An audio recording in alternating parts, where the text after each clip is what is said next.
किसी ने अगर नया घर बनवाया है और आप उसे पूछने के लिए जाते हो कि भाई आपको घर बनाने के लिए कितना खर्च आया है, तो वो इंसान आपको इतना ज्यादा खर्च बता देता है कि आप सोच में पड़ जाते हो कि भाई इतना खर्च होता है तो हम घर बनाना कैंसिल कर देते हैं या फिर पोस्टपोन कर देते हैं। पर वास्तविकता इससे अलग होती है, क्योंकि उन लोगों ने ऐसी चीजों के ऊपर भी खर्च किया होता है जहां पर खर्च करने की जरूरत नहीं होती है, या फिर जो चीजें जरूरी नहीं है वहां पर भी वो एक्स्ट्रा खर्च कर देते हैं, जिस वजह से उनकी घर बनाने की लागत जो है वो काफी ज्यादा हो जाती है। पर अब आपको चिंता करने की जरूरत नहीं है, क्योंकि आप अगर घर बनवाने जा रहे हो या फिर आपका घर का काम चल रहा है तो आप आज के वीडियो को देख के बहुत सारा घर बनाने का जो खर्च है वो आराम के साथ कम कर सकते हो। और इसके लिए आपको कोई एक्स्ट्रा फी भी देने की जरूरत नहीं है, सिर्फ चैनल को सब्सक्राइब कर दीजिए। तो चलिए हम वीडियो को शुरू करते हैं बिना किसी देरी के। जब भी घर बनाने की लागत कम करने की बारी आती है तो आपको स्टेप बाय स्टेप चीजें करनी है, वो भी बहुत ही ध्यानपूर्वक, और आप आराम के साथ घर बनाने की लागत जो है वो कम कर सकते हो। तो यहाँ पर पहला ऑप्शन आ जाता है जो कि है डबल एसी ब्लॉक। ये जो डबल एसी ब्लॉक होते हैं ये साइज में काफी बड़े होते हैं, जिस वजह से नंबर ऑफ जॉइंट कम आते हैं। अब इसके भी बहुत सारे फायदे होते हैं। पहली चीज, ये लाइट वेट होते हैं, इसी वजह से ट्रांसपोर्टेशन कॉस्ट कम लगता है। उसके बाद साइड के ऊपर इसे हैंडल करने में भी ज्यादा दिक्कत नहीं होती है वजन कम होने के कारण, और नंबर ऑफ जॉइंट कम आने के कारण आपको यहाँ पर जो मोर्टर है वो भी कम लगता है, और साथ में इसका जो लेबर कॉस्ट है वो भी यहाँ पर रिड्यूस हो जाता है, क्योंकि काम जो है वो काफी तेजी के साथ कंप्लीट हो पाता है। और इसकी जो फिनिशिंग है वो भी काफी अच्छी होती है, इसी वजह से इसके ऊपर जो प्लास्टर आता है उसकी थिकनेस भी कम लगती है, यानी कि प्लास्टर का जो माल होता है उसमें भी बचत होती है। जो बड़ी बिल्डिंग्स होती है उनमें खासकर डेड लोड कम करने का काम ये डबल एसी ब्लॉक करते हैं, जिस वजह से जो बड़ी इमारतें हैं वहां पर खास करके डबल एसी ब्लॉक का इस्तेमाल किया जाता है। इस वजह से जो कंक्रीट के ऊपर और स्टील के ऊपर ज्यादा खर्च होने वाला होता है वो कम होने में मदद मिलती है। पर ये जो डबल एसी ब्लॉक है इनका इस्तेमाल अगर आप करने वाले हो तो ये जरूर ध्यान में रखिए कि आपका घर जो है वो आरसीसी फ्रेम स्ट्रक्चर टाइप होना चाहिए। लोड बेरिंग घरों में इसका रिकमेंडेशन नहीं दिया जाता। आरसीसी स्ट्रक्चर यानी कि आपके घर को बनाने के लिए अगर कॉलम बीम का इस्तेमाल किया गया है तो वहां पर आप इनका इस्तेमाल कर सकते हो, क्योंकि आपके पूरे घर का लोड जो है आपके कॉलम और बीम लेते हैं। पर दूसरे तरफ जो लोड बेरिंग स्ट्रक्चर होते हैं उनमें आपके पूरे घर का लोड जो है वो दीवारें लेती है, वहां पर कॉलम का इस्तेमाल नहीं किया जाता, तो वहां पर डबल एसी ब्लॉक का इस्तेमाल ना करें। अब नेक्स्ट ऑप्शन आ जाता है जिसमें कि आपकी घर बनाने की लागत कम हो सकती है, वो है सीमेंट। अब सीमेंट में सबसे पहला पॉइंट तो यह आ जाता है कि जब भी आप मार्केट में सीमेंट लेने के लिए जाते हो तो आपको या तो ओपीसी सीमेंट मिलता है या फिर पीपीसी सीमेंट मिलता है। अब इनमें से जो ओपीसी सीमेंट होता है उसका कॉस्ट जो है वो थोड़ा सा ज्यादा होता है कंपैरेटिव जो पीपीसी सीमेंट होता है उसका कॉस्ट जो है वो पर बैग के हिसाब से 5 से लेकर 10 रुपए तक कम होता है ओपीसी के कंपैरिजन में। तो घर को बनाने के लिए आप आराम के साथ पीपीसी सीमेंट का इस्तेमाल कर सकते हो, चाहे आपका प्लास्टरिंग वर्क हो, ब्रिक वर्क हो, वाटरप्रूफिंग हो, या फिर आपका टाइलिंग वर्क हो, वहां पर आप आराम के साथ इसका इस्तेमाल कर सकते हो। इसमें आपको आगे चल के ओपीसी जितनी ही स्ट्रेंथ मिलती है, तो चिंता करने की कोई जरूरत नहीं है। आपके पैसे भी बचेंगे और आपके घर की मजबूती भी अच्छी बनी रहेगी। के बाद सीमेंट में और एक चीज करके आप पैसे बचा सकते हो, वो है ब्रांडिंग। देखिए दोस्तों, सबसे पहली चीज तो ये आ जाती है कि सीमेंट में कुछ ब्रांड जो है काफी ज्यादा पॉपुलर होते हैं, जैसे कि अल्ट्राटेक या फिर अंबुजा। तो उनकी जो सीमेंट बैग होती है रेगुलर सीमेंट बैग के कंपैरिजन में उनका जो कॉस्ट है वो 25 रुपए से लेकर 30 रुपए ज्यादा होता है, क्योंकि इनकी ब्रांडिंग काफी जबरदस्त होती है। लोग भी ज्यादा पैसे देने के लिए तैयार हो जाते हैं, क्योंकि उनका मानना यह होता है कि घर सिर्फ एक ही बार बनता है। ऐसे में लोग पैसे की तरफ नहीं देखते हैं, डायरेक्टली उन पॉपुलर ब्रांड का सीमेंट जो है वो परचेस कर लेते हैं। देखिए दोस्तों, यहाँ पर एक इंपॉर्टेंट पॉइंट मैं आपको बताना चाहूंगा। जब भी बड़ी इमारतों का काम चलता है तो वहां पर ऐसे पॉपुलर ब्रांड का सीमेंट आपको नहीं दिखाई देगा, क्योंकि वहां पर दूसरे ब्रांड का सीमेंट इस्तेमाल किया जाता है। क्यों? क्योंकि उसका दाम जो है वो कम होता है। और सबसे इंपॉर्टेंट चीज ये आ जाती है कि सीमेंट की कुछ क्वालिटी टेस्ट होते हैं, वो किए बिना मार्केट में सीमेंट नहीं आता है। और जो बड़ी बिल्डिंग्स या फिर बड़े प्रोजेक्ट किए जाते हैं वहां पर कंपनियां खुद से भी जो टेस्ट है वो करके देखती है, जिससे कि उन्हें पता चलता है कि सीमेंट की क्वालिटी कैसी है। यहाँ पर मैं आपकी दिक्कत समझ सकता हूँ, क्योंकि आपके दिमाग में एक चीज होती है कि ये ब्रांड सबसे अच्छा होगा क्योंकि ये ज्यादा पैसे ले रहा है। तो आप क्या कर सकते हो, अपने घर के कंक्रीट के लिए उस पॉपुलर ब्रांड का सीमेंट इस्तेमाल कर सकते हो। और जो रेगुलर चीजें होती है जैसे कि tiling work, plastering work, brick work, तो वहां पर आप जो है दूसरे ब्रांड का सीमेंट इस्तेमाल कर सकते हो, जो कि आईएसआई सर्टिफाइड होगा, जिसमें कि पूरे क्वालिटी चेक जो है वो कंप्लीट किए होंगे। आप ऐसे ब्रांड का सीमेंट इस्तेमाल कर सकते हो जिसमें कि आपके 30 रुपए पर बैग के हिसाब से पैसे बच सकते हैं। अब सीमेंट में तीसरा इंपॉर्टेंट पॉइंट है जिसके ऊपर आपको ज्यादा पैसे खर्च करने की बिल्कुल भी जरूरत नहीं है, और वो है मार्केट में आजकल कंक्रीट के लिए स्पेशल सीमेंट आने लगा है, जिसका कंपनियां बहुत ही फैंसी नाम रखती है, जैसे कि कवच, प्लस, प्रो वगैरह ऐसे कुछ नाम होते हैं, जिसकी वजह से ये आपसे और भी प्रीमियम चार्ज लेते हैं। तो ऐसे सीमेंट का इस्तेमाल करने की कोई जरूरत नहीं है। आप रेगुलर सीमेंट जो है उसका इस्तेमाल करके भी अपने कंक्रीट को बना सकते हो और यहाँ पर आपको मजबूती में कोई भी दिक्कत दिखाई नहीं देगी। अब यहाँ पर नेक्स्ट पॉइंट आ जाता है जिसमें कि लोग गलती करके अपने घर बनाने की लागत बढ़ा देते हैं, वो है एक्स्ट्रा मटेरियल का यूसेज करके। होता यह है कि घर सिर्फ एक बार बनता है ये कह के मकान मालिक को बहुत सारे लोग बेवकूफ बनाते हैं। मकान मालिक को भी लगता है कि ज्यादा मटेरियल जाए पर मेरा घर जो है मजबूत बनना चाहिए, पर इसमें कुछ दिक्कतें होती है। जहां पर जितना जरूरी है उससे ज्यादा अगर आप चीजों का इस्तेमाल करोगे तो ये भी आपके घर के लिए बिल्कुल भी अच्छा नहीं होगा। जैसे कि कुछ जगह पर जितना जरूरी है उससे भी ज्यादा सरिये का इस्तेमाल कर लेना, जो कि कारण बन जाता है ओवर रेनफोर्समेंट का। जरूरत से ज्यादा ग्रेड का कंक्रीट इस्तेमाल करना, जो प्रोपोर्शन होता है उसमें ज्यादा सीमेंट का इस्तेमाल करना। यहाँ पर आपको ये ध्यान में रखना है ना तो आपको मटेरियल का कम इस्तेमाल करना है ना तो ज्यादा इस्तेमाल करना है। बहुत सारे लोगों को जानकारी नहीं होती है, इसी वजह से बिना प्रोपोर्शन को जाने बहुत सारे मटेरियल का इस्तेमाल किया जाता है जिसमें कि आपके पैसे भी ज्यादा जाते हैं।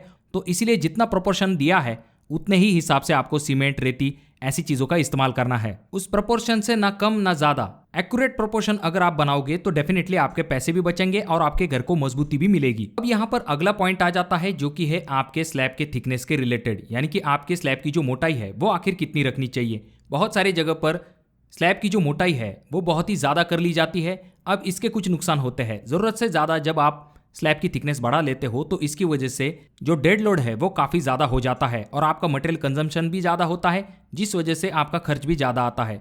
जो रेगुलर घर बनाए जाते हैं वहां पर आप स्लैब की जो मोटाई है वो 5 इंच से लेकर 6 इंच तक रख सकते हो। 5 इंच तक जनरल जो है वो स्लैब की मोटाई को रखा जाता है। जो रेसिडेंशियल घर बनाए जाते हैं उनमें अगर आपकी स्पेशल रिक्वायरमेंट है तो बात अलग है। उसके बाद नेक्स्ट पॉइंट आ जाता है जो कि है स्लैब हाइट। बहुत सारे लोग आपको ऐसा सजेस्ट करते हैं कि घर बनवाने वाले हो तो ज्यादा से ज्यादा हाइट रखिए जिसका आपको काफी ज्यादा फायदा होगा। तो देखिए दोस्तों, इससे आपका फायदा हो ना हो पर आपका खर्च जरूर बढ़ेगा और घर की जो हाइट है वो बढ़ाने के कुछ और भी नुकसान होते हैं। जैसे कि छत की हाइट अगर आप बहुत ही ज्यादा कर लेते हो तो फैन की हवा जो है वो आप तक पहुंचने में दिक्कत होगी। तो ऐसे में सवाल आ जाता है कि आखिर छत की हाइट हमें कितनी रखनी चाहिए। तो जो आपकी फर्स्ट लेवल होती है और जो स्लैब का बॉटम है इन दोनों के बीच में कम से कम 10 फीट का डिस्टेंस होना चाहिए। अगर आप चाहो तो इस हाइट को 10.5 फीट तक भी कर सकते हो और 11 फीट तक भी लेके जा सकते हो अगर आपकी कोई स्पेशल रिक्वायरमेंट है। पर अगर आप उससे ज्यादा हाइट बढ़ाने लगोगे तो ये काफी दिक्कत हो सकती है। जैसे कि पिछली बार हमने जो स्लैब की हाइट के बारे में वीडियो बनाया था वहां पर कुछ लोगों ने कहा कि 13 फीट रखिए, 14 फीट या फिर 15 फीट। तो भाई आप घर बना रहे हो, गोडाउन नहीं। तो आपको यह ध्यान में रखना पड़ेगा कि जो रेगुलर घर बनाए जाते हैं उनमें आप स्लैब की हाइट जो है वो 10 से लेकर 10.5 फीट तक रख सकते हो, जो कि एक सफिशिएंट हाइट होती है। उसके बाद अगली चीज जिसके ऊपर लोग बहुत सारा पैसा खर्च कर देते हैं वो है प्लिंथ बीम के नीचे वो लोग ब्रिक वर्क करते हैं। अब प्लिंथ बीम के नीचे ब्रिक वर्क करना चाहिए या फिर नहीं, इसके बारे में हमने सेपरेट वीडियो बना के रखी है। आई बटन में मैं उस वीडियो की लिंक दे दूंगा, आप वहां पर जाकर उस वीडियो को डिटेल में देख के जान सकते हो कि क्या आपको प्लिंथ बीम के नीचे ब्रिक वर्क करना चाहिए या फिर नहीं। जब भी प्लिंथ बीम के नीचे ब्रिक वर्क किया जाता है तो पहली चीज उस ब्रिक वर्क के ऊपर आपका कोई लोड नहीं होता है, क्योंकि पूरा लोड जो है वो बीम से होता हुआ कॉलम के तरफ जाता है। उसके बाद में आप ये जो प्लिंथ बीम के नीचे ब्रिक वर्क करते हो उसे नीचे के तरफ से कोई सॉलिड सपोर्ट नहीं होता है, इसी वजह से आगे चल के ये सेटल भी हो सकता है, यानी कि नीचे के तरफ धंस सकता है, जिस वजह से अंदरूनी मिट्टी जो है वो बाहर के तरफ आ सकती है। तो आउटर में आपको पहले ग्राउंड बीम देने हैं, उसके ऊपर आप ब्रिक वर्क कर सकते हो, जैसा कि आप अगले वीडियो में देख सकते हो। अब अगली चीज है जो कि है दीवारों की थिकनेस, यानी कि दीवारों की मोटाई कितनी रखनी चाहिए। तो अगर आप डबल एसी ब्लॉक नहीं लगवाना चाहते हो, आपका आरसीसी फ्रेम स्ट्रक्चर है, आप रेड ब्रिक इस्तेमाल करने वाले हो, तो आप क्या कर सकते हो, बाहरी जो दीवारें हैं वो 9 इंच की रख सकते हो और अंदरूनी दीवारें आप 4 इंची की रख सकते हो। इसमें आपके दो फायदे होते हैं। सबसे पहली चीज, आपके आरसीसी फ्रेम स्ट्रक्चर में जो दीवारें हैं वो आपके पूरे घर का लोड नहीं लेती है, वो अंदरूनी दीवारें जो है वो पार्टीशन का काम करती है। जब आप 4 इंची दीवारें लेते हो तो आपको ईंटें कम लगती है, आपका लेबर कॉस्ट भी बच जाता है, यानी कि खर्च आपको कम आता है। और जब आप 4 इंची दीवारें लेते हो तो रूम के अंदर आपको ज्यादा स्पेस भी मिल पाता है, तो ये भी एक फायदा आ जाता है, जिस वजह से आपको बाहरी दीवारें जो है वो 9 इंची की रखनी है और अंदरूनी दीवारें जो है वो आपको 4 इंची रखनी है। और ये सिर्फ अगर आपका आरसीसी फ्रेम स्ट्रक्चर है तब जाकर ही आपको इस ऑप्शन की तरफ जाना चाहिए। अब यहाँ पर अगला पॉइंट आ जाता है जो कि है स्टील के रिलेटेड। अब जब भी आप मार्केट में सरिया लेने के लिए जाते हो तो आपको 2 टाइप का सरिया मिलता है, पहला जो कि है प्राइमरी टाइप का स्टील और दूसरा जो कि है सेकेंडरी टाइप का स्टील।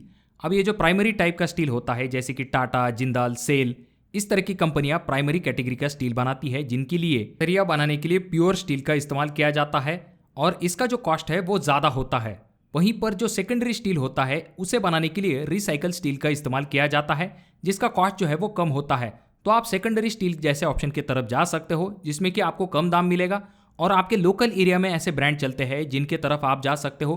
पर जब भी आप स्टील लेने वाले हो तो कुछ क्वालिटी चेक होते हैं जो कि आपको जरूर चेक कर लेनी चाहिए, जैसे कि ISI मार्क होना चाहिए। TMT सरिया आप ले सकते हो जो कि काफी अच्छा माना जाता है। अब अगर हम टाइल के बारे में बात करते हैं तो टाइल में आपको यह ध्यान में रखना है कि जो ब्रांडेड टाइल होती है उनका कॉस्ट थोड़ा सा ज़्यादा होता है, पर उनमें आपको सुपीरियर क्वालिटी भी मिलती है। वहीं पर जो लोकल कुछ ब्रांड होते हैं जिनमें आपको क्वालिटी अच्छी मिलती है, दाम भी थोड़े से कम होते हैं। तो ऐसे रिलायबल जो ऑप्शन वाले ब्रांड है आप उनके तरफ जा सकते हो जिनमें कि आपको कॉस्ट थोड़ा सा कम आएगा। और भी कुछ चीज़ें होती है जैसे कि आप जितनी बड़ी साइज़ वाली टाइल लेने के लिए जाओगे तो उतना ही आपको ज़्यादा खर्च आता है। अगर आप रेगुलर टाइल लेते हो 2x2 या फिर 2x4 तो आपको थोड़ा सा कम खर्च आएगा। इससे बड़े साइज वाली जब आप टाइल लेने के लिए जाओगे तो आपको डेफिनेटली ज़्यादा खर्च आएगा। पहली चीज़, आपको टाइल में तो ज़्यादा खर्च आएगा पर जो लेबर कॉस्ट है वो भी बड़ी टाइल में बढ़ जाता है। तो आपको इस चीज़ के तरफ भी ध्यान देना है। और अगर आप चाहो तो सेम पैटर्न वाली टाइल अगर आप सभी रूम के लिए लगाते हो तो आपका वेस्टेज जो है वो भी कम हो जाएगा। अगर आप हर एक रूम के लिए अलग अलग डिज़ाइन पैटर्न वाली टाइल्स लोगे तो आपका वेस्टेज जो है वो काफ़ी ज़्यादा हो जाएगा, जिसकी वजह से आपका टाइलिंग का जो कॉस्ट है वो भी बढ़ जाएगा। अब बात करते हैं डोर्स के बारे में। बहुत सारे लोग ये चाहते हैं कि उनके घरों के लिए वो सागवान की लकड़ी का इस्तेमाल करें। नो डाउट सागवान लकड़ी काफ़ी अच्छी होती है, काफ़ी बेस्ट मानी जाती है, पर इसका जो कॉस्ट है काफ़ी ज़्यादा होता है। अगर आप कॉस्ट कम करना चाहते हो तो आप फ्लश डोर जैसे ऑप्शन की तरफ जा सकते हो। अप्रोक्सीमेटली अगर हम देखते हैं तो एक सागवान डोर के रेट में आपके कम से कम 4 फ्लश डोर जो है वो आराम के साथ आ जाएंगे। और अगर आप लैमिनेट डोर लगाते हो तो सालों साल तक आपको कोई भी चिंता करने की जरूरत नहीं है अगर आप अच्छे क्वालिटी के लैमिनेट डोर लगाते हो ऐसे समय में। और उनमें भी आपको अलग अलग टाइप की मॉडर्न डिजाइन भी मिल जाती है जो कि एक अच्छा लुक देने का भी काम करती है, यानी कि पैसे की भी बचत और लुक भी आपको मिल जाएगा। तो आप चाहो तो मेन डोर के लिए सागवान डोर का इस्तेमाल कर सकते हो, बाकी डोर जो है वो आप लैमिनेट लगा सकते हो, कोई दिक्कत नहीं होगी। अब बात करते हैं विंडोज के बारे में। तो देखिए दोस्तों, लकड़ी की जो विंडो होती है वो दिखने में तो अच्छी दिखाई देती है पर उन्हें बनवाने के लिए ज़्यादा खर्च आता है। अगर आप चाहो तो UPVC या फिर एल्यूमिनियम विंडो के तरफ जा सकते हो। अब UPVC का विंडो का जो कॉस्ट होता है वो भी थोड़ा सा ज़्यादा होता है, इसके बजाय आप जो है एल्यूमिनियम विंडो के तरफ जा सकते हो। अब एल्यूमिनियम विंडो में भी आपको 2 टाइप मिलते हैं, एनोडाइज और पाउडर कोटेड। अगर आपका बजट है तो आप डेफिनेटली एनोडाइज एल्यूमिनियम विंडो के तरफ जा सकते हो जो कि काफ़ी अच्छी दिखाई देती है। और अगर आपका बजट काफ़ी कम है, आप कॉस्ट को कम करना चाहते हो तो आप पाउडर कोटेड की तरफ भी जा सकते हो। अब बात करते हैं कलर के बारे में। तो बहुत सारे लोग आजकल क्या करते हैं, अपने लिविंग रूम के लिए अलग कलर कर देंगे, उसके बाद में किचन रूम के लिए अलग कलर, उसके बाद में बेडरूम के लिए अलग कलर।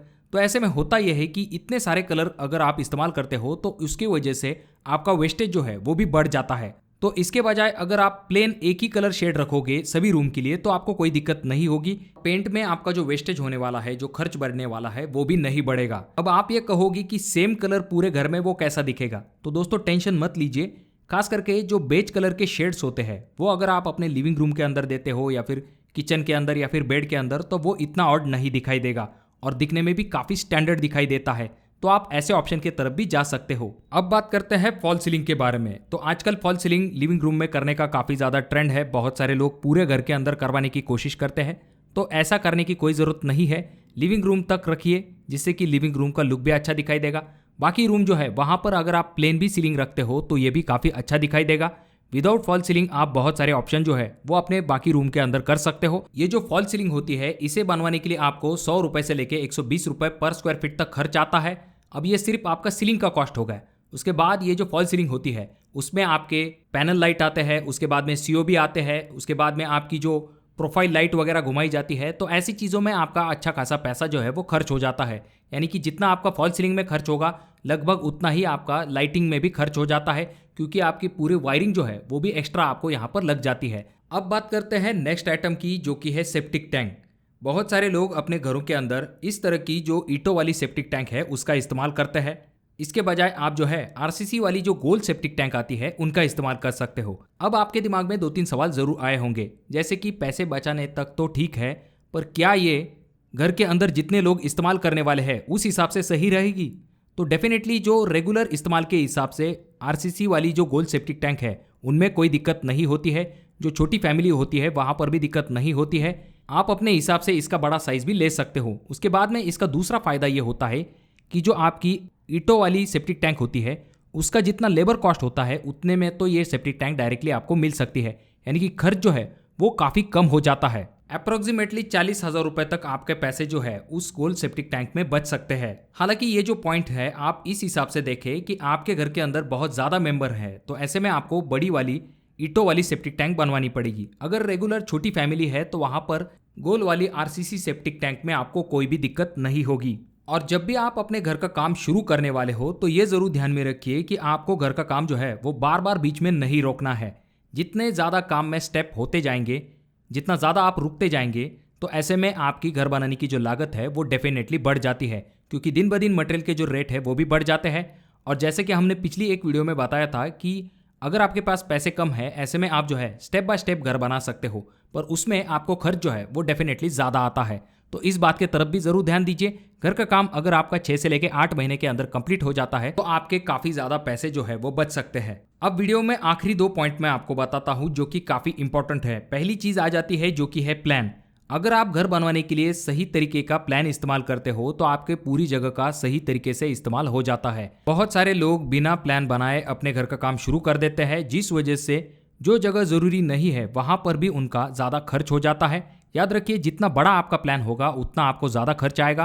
प्लान अगर आप सटीक तरीके से बनाते हो तो आपको जगह का सही से इस्तेमाल हो जाता है, आपको वो जगह जो है वो इस्तेमाल में आती है। ऐसा नहीं होता है कि घर में ऐसे पैसेज बन चुके हैं जिनका इस्तेमाल भी नहीं होता है, पर उनके ऊपर आपका अच्छा खासा पैसा जो है वो खर्च हो जाता है। तो इसीलिए सही और सटीक तरीके का प्लान बनाइए।